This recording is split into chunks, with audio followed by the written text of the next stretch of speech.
So, we have the longest days, the darkest nights that we're coming into. But first, the reward. The reward is a feeling of lightness inside that feels like weightlessness, a complete lack of resistance, and the experience of communication flowing without resistance between the left and right brain. So I'm getting glimpses of these, which means that's what we're working to embody. And it feels really good to have every part of you experiencing peace. What I'm getting down to the point where, as I said, as we grow and we move forward, it's like a spiral. And the reason for going back to memories that might have been traumatic repeatedly when you think you've already dealt with it. Why is this coming back? It's like when you watch a movie, you get a whole bunch out of the movie. It's exciting and you got all your favorite parts. Then you go back and you rewatch it and you're like, I didn't notice that before. Oh, wow, I didn't remember that part of the movie. And then you go back in a third time and you pull even more out of it. It's the same thing as we spiral around. Hopefully we're obtaining tools, new self-discovery, new ways of perceiving things. So those new, as we go up, we gain newer coping tools, and then we go back to those memories.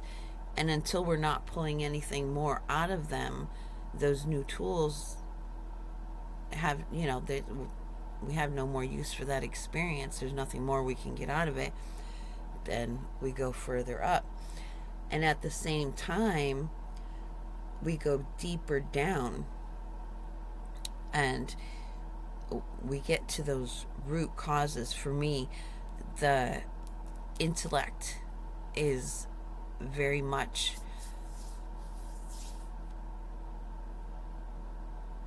the aggressor and one of the most abused parts of me.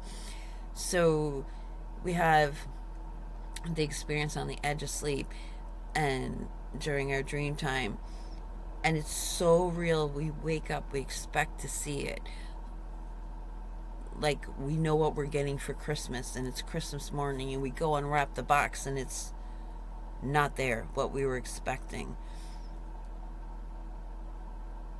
It's the same way when we have a very real experience of what to expect in our physical reality and we wake up and it's not there. We start to not trust. We start to not trust our intuition when we're feeling irritable and we think about going and doing something, and then it turns out to be a really good experience when we thought it was going to be a really bad experience because just even thinking of doing it is terrible. So we have the distrust with the dream realm, and we have a distrust of the intuition, which triggers our emotions and gives us what to expect from something. That initial break caused by childhood trauma, and don't tell me, oh, there we go again. You're squeezed out into this reality. You're ready to expand after coming out, into your body, fill out the form, and you're assaulted by needles, you're suctioned, they used to slap their butts, and all these lights and the cold room in the hospital. They got to keep it colder to keep the germs down. And just, the nurse who's had a bad day rubbing on your body and, taking it. They may not be wanting to, but the underlying subconscious roughness and anger coming out, and the doctor frustration. Oh, there's another one. I got to go do this. And so your little self, which is just about to breathe in happiness into its birth and fill its body up, is just whacked down and cringed, into compacting itself. And then, it goes home. Maybe it's a more peaceful environment. It starts to expand. And then you've got the household rules and everything going in. So there's a compacting of the self. And as we try to find ways to expand into ourself and fulfill our desires and to feel good within ourselves, we have to create different responses. We learn how to, meet things as they come, what failed, what didn't. And so we end up developing different coping mechanisms, which in many can become different personalities. But these different personalities are not going to be acknowledged because the goal is to create one personality, because the world wants to know what to expect from you. And you really want to know what to expect from the world. So you try to create this consistent personality. And of course, that's not going to work because it's not our normal. It's not how we should be responding. Like law of attraction. I'm sitting in the back seat of a cab. Cab driver picks up a guy who sits up front. And this guy's energy just reads smack me upside the back of the head. Now, I'm conditioned. I'm a nice girl. Not raise waves. Getting a ride in a cab. Don't want to get kicked out of the cab. Got 2 kids with me. But it's like the law of attraction says I have to smack this guy upside the head. But we resist the law of attraction because that's not civilized behavior. So we're fighting the laws of nature. We're trying to find ways around them. And we have to find outlets and expression or self-destruct. That's our choice. Find ways to express or self-destruct. And that's why so many people during this time of deep rest turn into deep repression, or if they can't repress it anymore, they get depressed, and that's where the suicidal tendencies, the high suicide rate for this time of year comes, because it's time for darkness. It's our subconscious's time, and our daily schedules, they deprive it of its time, of its deep rest. We're supposed to be sleeping more. We're supposed to be engaged in more creative. That's why Christmas movies are such a big thing this time of year, to engage in the fantasy, to give the observer, the personality, what we call the ego, which is actually the I am presence, which may disembody to become a part of some God force, whatever deity or authority. It combines with that, but doesn't identify with it because it's not supposed to. It's just supposed to be a simple human being. See how the separation happens? So we've got the subconscious, which will disembody itself as a demon because that's the only option it's given. And you've got the conscious self, the observer self, disassociating from parts of itself and just feeding the construct that the system uses to keep us repressed. Like, it just all makes perfect sense to me now. But that feeling of weightlessness, of walking into a river without feeling the water, like not having to work the muscles, just moving, not losing any sense of self, but not having any sense of self at the same time. No resistance, no conflict, no clear experience of where I begin and outside of me, or where I end and outside of me begins, or where I begin and outside of me ends. They both make sense. So it's just the benefit of going down and revisiting those traumas with the new tools, perceptions, and understandings, the new levels of forgiveness, so to speak, and the ability and desire to forget. All of that applied until we're getting nothing out of it. And as we spiral out and up, we spiral inward to get down to those initial breaks and separations from selves, where we no longer respect the natural order, the natural rhythm of life. So we are daytime creatures wandering the night where we don't belong. We're the conscious self running the day to day when it's the subconscious's time to go inward and to create and to work things out. And through imagination and the artistic endeavors, the creative entertainment, to see what it's creating within us, how the consciousness responds, because it's that creation that's going to blossom in the spring, and then the conscious self is going to respond. It's going to play the role of observer and allow in the delight, the experience of love, joy, passion, all of that. The observer self is the avenue it takes for that reaction and response to the outer reality to come through. So this is a necessary process. The system that we're in doesn't allow for that. If you're going to go and, in other countries, in Europe, you get weeks off, you get months off. They have lots of off time, vacation time from their jobs.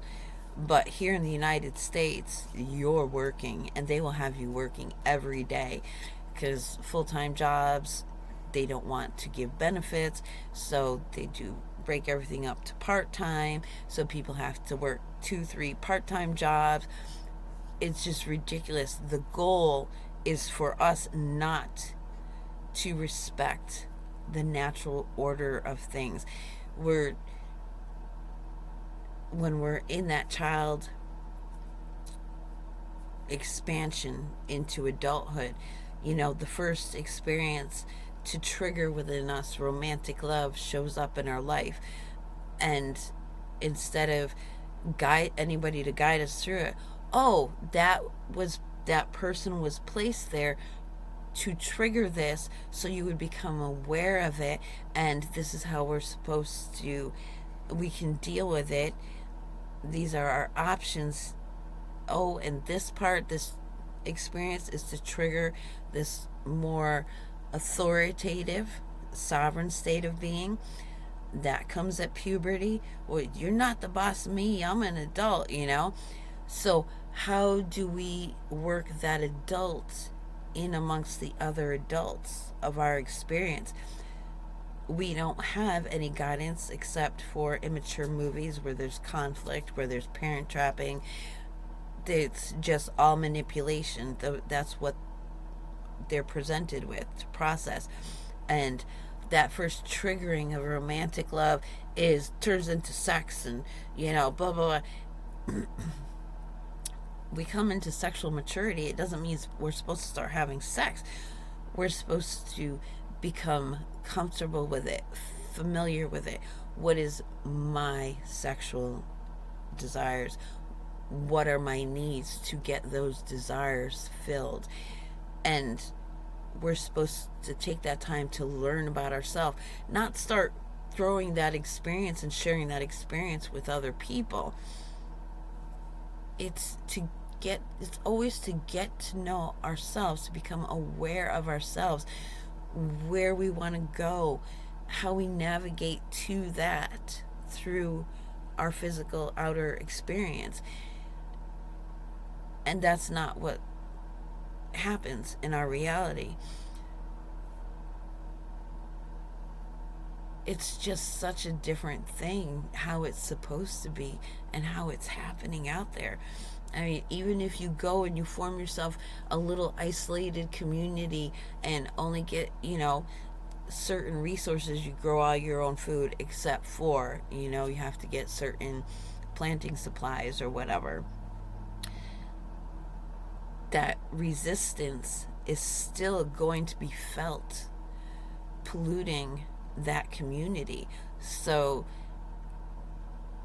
it's like no matter what you do in this world, you're not going to be allowed to live the true experience that I'm learning we can and would naturally happen if it was allowed to. So I don't know what my future is going to look like, other than my subconscious is doing a whole bunch of good relating with my conscious self, and it's going to present a picture of an outer reality for me that is supposed to bring me delight and joy. And we'll see how much of that is allowed under the conditions of this outer physical reality, which does not want to see it happen whatsoever. Because people don't know how, they don't know why, they have no concept of how good life can be. They can't even touch it. They have no cognitive box to put it in, to pull it from. It'd be nice if I could share it with other people. I'm just so far ahead of the game than the majority of people. This is why I just want to create my own little bubble, detached from the earth, and just have one little door, Hey, you can access my realm if you want, if you find me, you make the trek, and you become aware that there's this door to a whole nother realm, and it's a little, my universe in there, all going well how it's supposed to be. Like, ideally, that would be it. Buy a piece of land, put a little door, go become the breatharian that I know that we naturally could be, and have the experience that I'm wanting still be available to this realm if it's desired. If it's not, I'll just have little doors to other realms, like where it's more compatible. Like if dreams were to come true. But yeah, so season of deep rest, the longest, darkest days are for creating beautiful, wonderful, exciting futures for ourselves. And it really is time for our conscious self, our I am presence, our observer, to be entertained and to be delighted and to respond to things, so that the subconscious knows exactly what's going to allow the happiness and the desired feelings to flow through. So we have the choice: deep rest, depression, deep repression, or depression. There's 3 options, not just 2. This world likes to make you think there's only 2 options for everything. There are 3: deep rest, deep repression, or depression. The world likes you to think deep repression or depression are your only options. But deep rest is an option if you can get it for yourself and create the circumstances that allow for it. And my life has created no demands from other people. It's alienated me from all family. I have good people in my experience right now. There are a few of them, very few, but exactly the amount that I need to be in that state of deep rest so I can figure out how to get the life that I want and I need, so that that little itty bitty baby that got crunched into a little ball can come out and fill this body and this experience and this environment with its truest self. That's the reward. A feeling of weightlessness, no resistance. And everybody thinks like peace is just sitting there. No, it's home. I'm home. Being at home within oneself. It's all good.